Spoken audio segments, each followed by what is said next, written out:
I'm back. Rudrance for the Black and White Network. Well, we're going to talk about Kamala Harris and Whoopi Goldberg. Oh, it's okay if this is the part where you need a little Pepto-Bismol, maybe some acid reflux to get through this.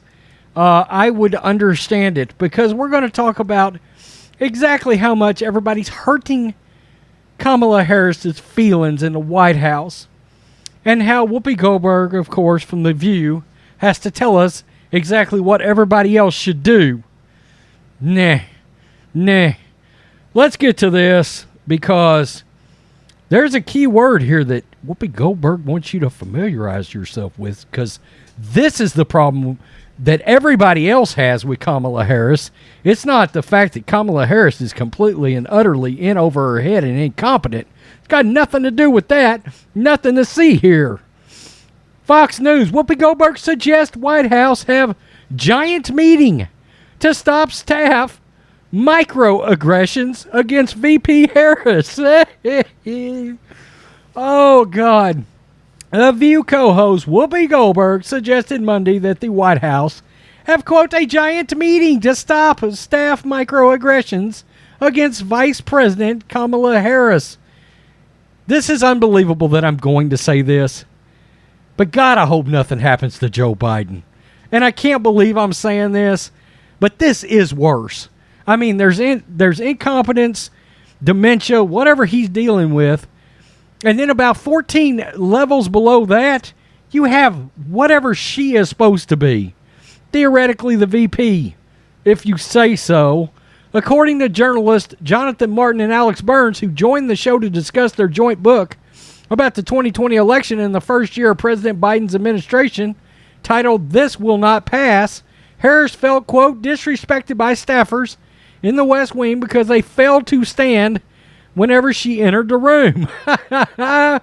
You want to talk about the ultimate lack of respect for somebody. They have no respect for her whatsoever. I don't blame them. Segment began with Martin and Burns discussing the possibility that Biden might run for re-election in 2024 and who exactly would replace him on the ticket. Certainly not Kamala.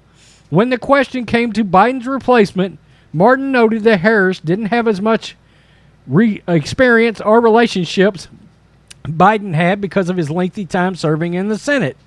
He then described how that lack of experience had created problems with her serving alongside Biden as vice president. Let's be honest, she got the nominee because she checked a couple of different social boxes.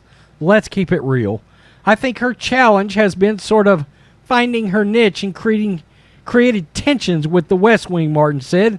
We have a scene in the book in which she's feeling disrespected because she sees staffers in the West Wing when she walks into the room who are not standing for her, and they always stand for President Biden when he walks in the room. Good God. Martin said that Harris had her chief of staff call the West Wing to say that she had noticed the treatment and to tell the staff they were to stand whenever she walked into the room.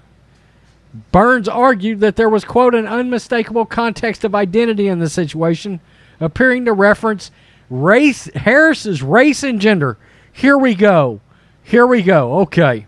Biden inner circle is overwhelmingly white and largely male, and they have largely been with Biden for a very long time. And so, anybody who's been new to the Biden operation, they will tell you right away that's a tough nut to crack, he said.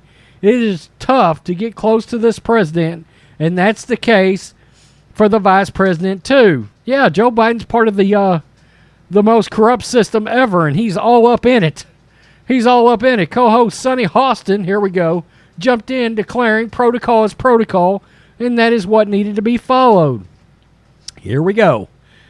Don't you think it would behoove anyone to maybe have a giant meeting and say, let's go over how this actually works so everybody is clear? Because we know that everybody has little microaggressions they may not be aware of that they're putting out there. So let's have this big meeting, and I see you do it again. You're out, Goldberg chimed in.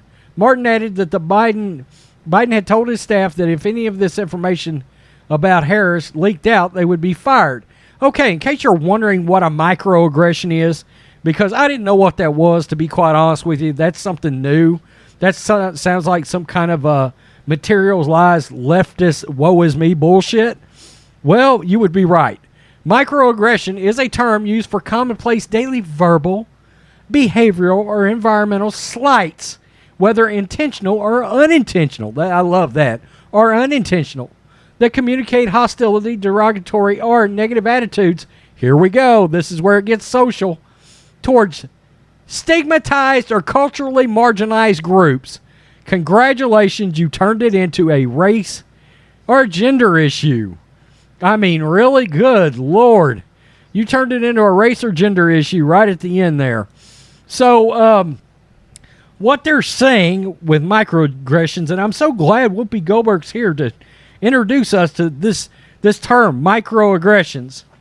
Look, I've known the term's been around, and it's bullshit, okay? It's bullshit. It's made-up terms that social justice warriors and liberals, progressives, radicals, really want to come up with as a woe is me based on gender or race or some crap like that, okay? And, of course, Whoopi Goldberg, I'm so glad that her wokeness is here to explain to us how we should act when Kamala Harris walks in the room. What does that tell you? An incompetent bunch of Biden's inner circle, you notice I said incompetent bunch, they themselves respect Biden when he enters the room, and he's totally incompetent. But when she comes in the room, they don't stand up and they don't even acknowledge her or whatever. So does that tell you how much more incompetent she is than even Joe Biden? And look, that ain't got nothing to do with her race or gender or any of that. She's just dumber than a box of rocks. I mean, look, every time she's confused, she goes into that sort of creepy Halloween cackle, you know, where you're like, you know, she's either drunk or she's preparing to be in a horror movie. I don't know which. And people can tell she does that as a way to sort of stall out so she can think about what she's trying to say. And sometimes she doesn't ever even come up with anything. She just laughs and then never answers the question, and they move on. Because why? The mainstream media asking the question realizes, oh shit, she's clueless. We can't make her look bad. Let's try to move on.